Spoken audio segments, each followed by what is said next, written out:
suppose starting with let's build AI is a little bit similar to maybe when we started in the app world and we'd sit in a client's office and they'd turn around and say, we want an app. And we'd say, cool, why? And they'd say, everyone else has got one. Exactly. If a business is sat there and is looking at their new product, trying to figure out how AI plays into this, and they want to do something new with AI, what's the starting point for that? Same for everything. What problem are you trying to solve? What is the business outcome for it? Biggest product pet peeve? It's the thing that kills every product.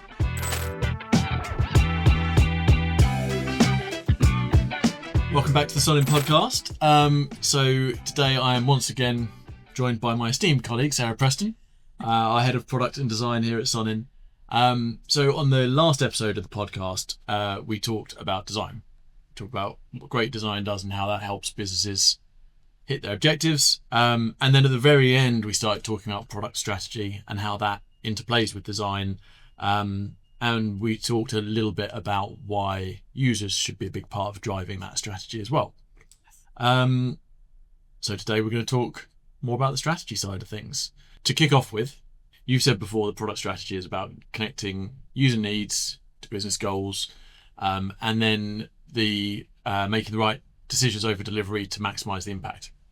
Yes. So in a similar way to what we did last time, where with the first question we asked you to complete design, talk us through that. Talk us through product strategy and how it delivers on that. So you really need to understand what users are really struggling with, and that's what that first part of that sentence is about. As soon as you understand what problems you need to solve for a user, you can then look at what the business needs to achieve. So what metrics matter? What are we trying to affect? What are we trying to improve? Is that revenue? Is it retention? Is it efficiency? Is it your customer lifetime value? Delivery decisions part of the sentence is all about aligning and prioritizing those features to the user goals and the business goals. And that's where it kind of sits in the intersection between focus on effort to sort of drive the highest impact in the quickest possible time, really. Nice. So we talk about in a little bit. We can talk more about the user side of things, but before we go any further, business goals and aligning around those. Why does that matter? Surely that's a given. You'd be surprised when it's not, or how often it's not, should I say? It should be a given, absolutely. You need to make sure everyone around the table is trying to get to the same goal. So many times in a workshop, we'd have 6 people around the table and they would all be striving for a completely different goal. If you're trying to achieve all those 6 things at once, you don't have what you like to always call the North Star metric. But it is that key focus, getting people aligned, making sure that you're not just saying, oh, we want to increase revenue. Cool, but how much by? And what is the time frame for that? Because that will help you understand and plan the right features to build. Yeah, that makes sense. And I guess the point is with a lot of this stuff is that to make a product successful inside a large, complex organization, you can't do it on your own. It doesn't happen in a silo. It has to be a kind of cross-departmental affair. Yeah. And therefore, naturally, when you get stakeholders from lots of departments, you get lots of different objectives. Yes. And if you don't all agree on paper, yeah, then people strive for different things, and you maybe lose your strategy along the way as a result. It's also getting buy-in. So if you've got those six departments, getting buy-in at that point from all of the departments means they're on the journey with you. So that product already has a level of success that it can reach easier than if you didn't have the buy-in, because they feel ownership over it. And it really does help with that ownership side of things. Yeah, I guess it allows you early on to tackle that "wasn't it for me" question, right? Yeah. Cool. Okay, so business objectives aligned, everything's set from that point of view, and then we've talked a little bit about how important it is that then the strategy is obviously aligned to the user and that they're at the center of this. I mean, I guess the question is why does that matter? What happens if the user isn't in the center of the strategy, and maybe what are some of the red flags that people might pick up on that make them think, oh, maybe we've got this issue? I think the nutshell sort of short answer is the product won't be driving value for your business. It just won't be. That is the sad truth of it. You'll tend to see things like if it's an internal tool, it would be low adoption, or you could even see your staff retention turn a little bit negative, because competitors out there might be saying, oh, look, we do this so much better. Come work for us, we'll make your life easier. And humans are lazy. We like to make our lives easier. So you'll get that kind of frustrated team that'll then leave. And you'll have to train new team members up.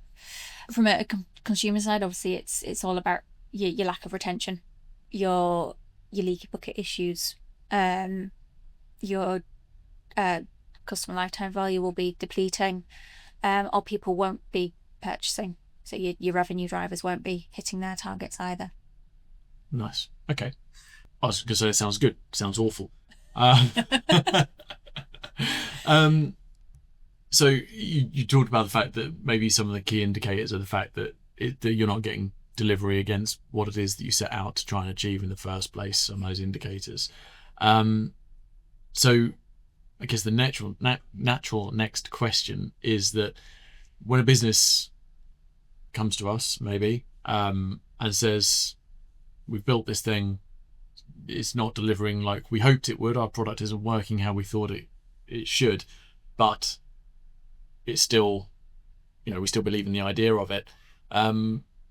What then? Where do you start with triaging that? Yeah, so that falls into 4 steps, really. You start with diagnose, define, hypothesize, and then act. In that diagnostic place, you want to be gathering data. So that could be through user research, quantitative, qualitative, behavioral analytics, looking at how people are actually using that tool. You want to maybe look at even design and technical reviews. Is it a lag in performance, a technical performance? Is it slow to do something? Or is it just that the user flow isn't quite right and it's lagging there? Once you've got that data, you want to frame your problems. And you're moving into that kind of define phase, defining that success criteria to make sure you really understand what it is you want to achieve and what the problem is. Again, going back to that solving the real problems. When you get to that sort of hypothesis part, it's all about understanding and solutionizing, really. Coming up with hypotheses that, okay, if we do this, we're going to improve efficiency by X%. Doing sort of micro adjustments and seeing what we call of bets. You can have small bets or big bets. Small bet is a small piece of work that you think is going to move the needle a small amount, whereas a bigger bet is a larger investment that you think will move the needle a little bit more, to really kind of avoid the waste and prioritise in that place. When you go to your act point, that's where you're deciding whether you want to do a proof of concept. It could actually be developing it, especially if you've got a couple of small bets and those quick wins. But the key thing here is to kind of do a review in there, so that you're not just whacking out new features or changing features. You're actually looking back at the ones you've already deployed or your proof of concept and going, okay, did that do what we expect it to do? Or do we need to tweak something else? And it should just be tweaks. It shouldn't just be throwing it all away because you've based it on data. And that's why we say you start with that data gathering. Nice. So I guess, real world scenarios for people that are out there. Why can't we just work off assumptions? We have, a lot of the time you have a subject matter expert, somebody that's been in the industry for years and years and years, and they just know. They might not be on the ground. So we've had a client, to be fair, that's come in for a discovery workshop. They knew what the solution was. They thought they knew what the solution was.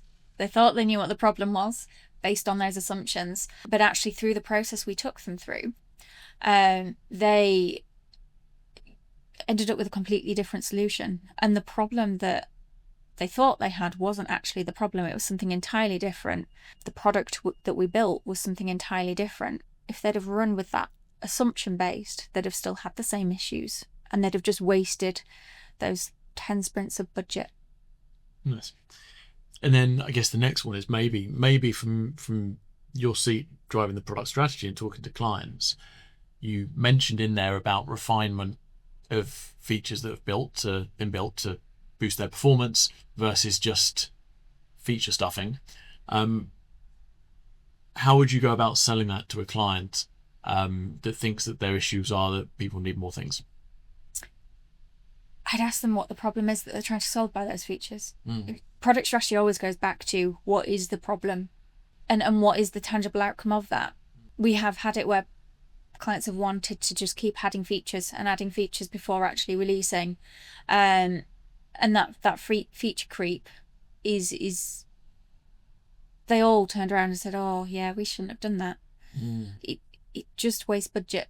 So if you confront someone with okay, so what are we trying to solve here, and what are the tangible outcomes of that, and take them back to what they agreed of were the success metrics, then more often than not go, oh yeah, no, it doesn't solve anything. It would just be cool. And it's the education piece. Yeah. Nice. Okay, thank you. Now I think at the tail end of the last time that we were sat at this table, you talked about design being for the users, strategy being obviously for the business and the users. Can you unpack that a little bit more for us? Yeah, so from a strategy point of view, I'm probably going to say the same thing as I did on your last question just then, but it's all about solving real problems. Yeah. And making sure they're defined before we jump in head first and spend money. Yeah. A product strategist is responsible for ensuring that product is successful in a business or within the business and for the business, and it actually provides the return on investment. A lot of what we do in product strategy is risk mitigation. So understanding what the product is currently doing, or what the current operation is doing if it's not a product yet, and making sure that we understand how all the cogs work in a company, so that when we do launch a new product, especially if it's an internal one, it's not going to break those cogs. And that you're not going to spend money on something that actually won't fix an issue. Whereas a designer is very much, how can I make this the best experience for the user and help them achieve their goals as quick as possible? Nice. So I think you kind of said in there, I think sometimes because software can move so fast and can be produced so quickly, people maybe lose sight of the fact that what you're trying to do is generate business value, and that doing that off a hunch is a risky game to play. You want to validate what you're doing before you get going, and then you want to make sure that where you're spending your money is sensible. So you mitigate your risk through proving your hypothesis first, right? Exactly. Yeah. Rather than just build the cool thing. Yes. Which, although fun, is fairly short term. It is, yeah. Yeah, you do have to think long term with products, because otherwise they become a money pit. Yeah, absolutely. We talked about understanding what to build and the small iterations for the larger features and everything else. Because a big part of that is then learning fast and getting all the user feedback, which you talked about before. Why is that so important from a product strategy point of view? You don't know what you don't know. And that's the biggest thing. If you can fail fast and learn fast, it means there are the fewer high risk builds and budgets or wasted budgets. It's kind of going back to that risk mitigation piece. If you've got, so we use a lean methodology here, and that is all based in those small and big bets that I mentioned earlier, and building momentum and having a fast time to value for the business. If you were doing 10 big bets all at once, let's say that's 6 months of work. So you're not actually seeing any value for 6 months. Mm. Whereas if you've maybe got one big bet and 10 small bets, you'll see value in month 1, month 2, month 3, and then a big piece of value in month 4, for example. So it's about providing value quickly and validating those assumptions without wasting budget. I guess it also stands to keep users engaged, right? Yeah. So we're very fortunate that through the world of apps, we have fantastic distribution mechanisms for these things. And so you can ship regularly all the time. And rather than users having to wait for a year for a massive update, Yeah. they get, it's the same way as the business gets the small wins the users do, right? Yeah, absolutely. They the more you can show that you're working towards making that solution better, the more you will have faith from that customer as well, or that user. They will become almost tied to you.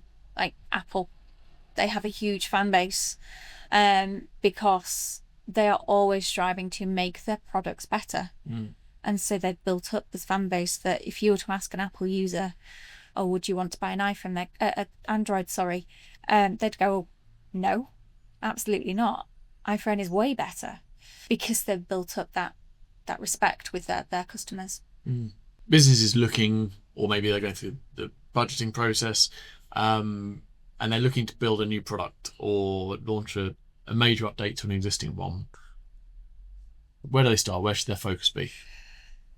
Start with, or should I say, don't start with the solution. Right. Don't start with the solution. Think about what success actually looks like. Think about what it needs to do for your business. Think about those and find those real world problems. Use a discovery to define that problem and prioritize the outcomes. It's about saying we want to do X revenue or increase by X% in efficiency within a time frame. And I think the two things maybe that you should, well, the first thing you should maybe consider is a 90-day review. So make sure you've got that in your budget, that after 90 days of releasing something, you should be looking at how you can improve it, because that's actually that period there is where you'll see the highest return on investment. But I think you need to, whenever you're looking at anything like this, you need to remember that you can still innovate. So you can still use the new technology that's out there, even if it is something that is maybe a little bit risky. But as long as you've started with a problem and that technology is going to solve that problem, then it's still important to innovate. I mean, innovation at this point in time means obviously only one thing. So if a business is sat there and is looking at their new product and they're trying to figure out how AI plays into this and they want to do something new with AI, what's the starting point for that? Same for everything. What problem are you trying to solve? What is the business outcome for it? I wouldn't go whole into AI just for the sake of doing it and for a nice LinkedIn post. It would be a great LinkedIn post, but a LinkedIn post isn't going to give you value. I think there are enough LinkedIn AI posts out there. There definitely are. But it's starting with that problem. IBM actually needed to improve efficiency, and that was their core thing that they were trying to do. So they went through that kind of thing. What problem are we trying to solve? What are the results that we want to see? AI could help in that area. So they did a couple of experiments, and they've actually built some AI agents that, instead of going to a person to say, oh, can you send me the policy for this? Or can you tell me how many holidays I've got left? You can just pop it into the AI agent. And they've saved, it was something like a day a week across their company for all staff members just by doing that. And that was a great way to implement AI. Yeah. So I guess it's starting out with that viewpoint of a fairly tightly bound thing, which is around the HR team and how they can improve their efficiency and drive service. And then from there, what technologies and AI obviously provides them a route to do it. Exactly. But starting with, let's build AI is a little bit similar to maybe when we started in the app world and we'd sit in a client's office and they'd turn around and say, we want an app. And we'd say, cool, why? And they'd say, everyone else has got one. Exactly. Yeah. Probably generated some great LinkedIn posts at the time, though. It probably did. But you maybe didn't get return on investment for those ones. Quite possible. Cool. All right. Thank you very much. One last one before we move into the infamous quickfire round. You talked about discovery in there, and I think discovery is one of those things that maybe over time has, or lots of people have different meanings from it. Because I think you can do 1,001 different types of discovery across 1,001 different things. You talked about users at the centre of things. Why is discovery particularly important, and what do you do to make sure in that exercise that users are sat in the middle and that people fully understand their context? Well, the first thing to do is actually do the research. So go and speak to whoever the end user is. You want to, if it's an existing product, it kind of goes back to that same whole, you want to diagnose. So have a look at your analytics. Obviously, if it's a new product, then it is all about understanding what could be out there, making sure that you're looking at the market and competitors and secondary competitors as well, see what they're doing. Use their mistakes to help you get a better product. We are very lucky in that app reviews, for example, are right there on the App Store. So you can see all the issues that app has, and people do not hold back when something's wrong. So use all that data. And then it's about educating everyone in the room at that point. So we will spend half day, a day, 2 days sometimes with clients, talking them through and getting everyone on the same knowledge level of what their users are actually doing, or what they might be doing, or what they're struggling with, through firstly a presentation of that data and those findings, but then using exercises like how might we, reframing what the users have said into how might we statements, how might we help a user to not lose their bookmark in iBooks. I think that's going back a bit now. Don't know that iBooks exist anymore, but that kind of thing. How might we help Paul unsubscribe from audiobooks? That kind of thing. So that even when we're talking features, we're keeping that user's problem at the forefront. You will obviously have how might we statements for the business, how might we increase revenue, but bringing them into the conversation. I think Tim, the account director, always tells the story of Amazon, I think it is, that has a chair that sits empty in all meetings about a product that is a representation of the user, and that's an interesting method as well. Yeah. Never say anything that you wouldn't say in front of the chair, right? Yeah. Or the user. Cool. All right, lovely. Thank you very much. That's really good. One last bit, obviously, before we finally let you go. Yeah. Greg's quick fire questions. Question number one for you. What is the number one brand that you would love the opportunity to work with? Has to be Uber. How they scaled from being purely just a taxi service to then going into a food delivery service to then supporting trains, etc., and how they even expanded out across America and then the world. They did it sensibly. They made sure they were solving problems. They made sure they defined what demand they had in different areas, and it was so graceful. It was just the perfect example of how you should scale a product. And they use really clever things in their design as well.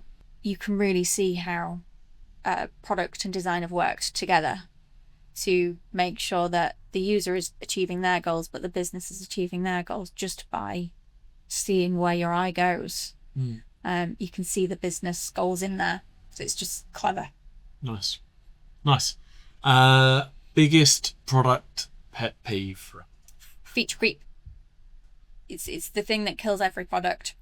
You start with a nice small set of features that we know are going to solve problems, that are going to provide value, and then you slowly add on feature after feature after feature before going live or whilst you're live. It just doesn't add any purpose or value to the product, and it wastes budget that we could be using elsewhere. Nice. I can see why you get on so well with James, who was sat here just a little while ago talking about exactly the same thing. And then last but not least, to sign off with the one bit of advice for businesses that are starting out today, building products. Building products, it has to be sticking your users in the room. You know what you need as a business. You don't know what your users need. So making sure you've got that voice there, and you're getting that feedback is going to make or break that product. 100%.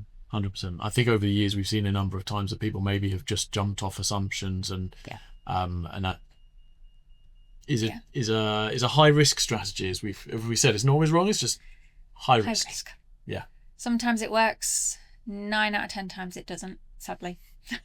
Nice. Well, thank you very much. End of podcast recap. So we have talked a lot today around how product strategy exists to drive towards the business's goals, essentially, and how making sure that you keep those business goals front and center is key to avoiding things like feature creep and just kind of feature stuffing and ongoing kind of bloat from that point of view.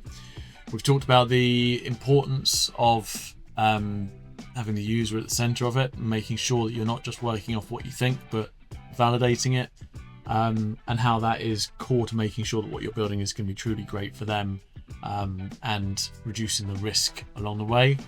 And as part of that, we've talked about the importance of discovery and all the elements inside there: user research, behavioral analytics, design, technical reviews.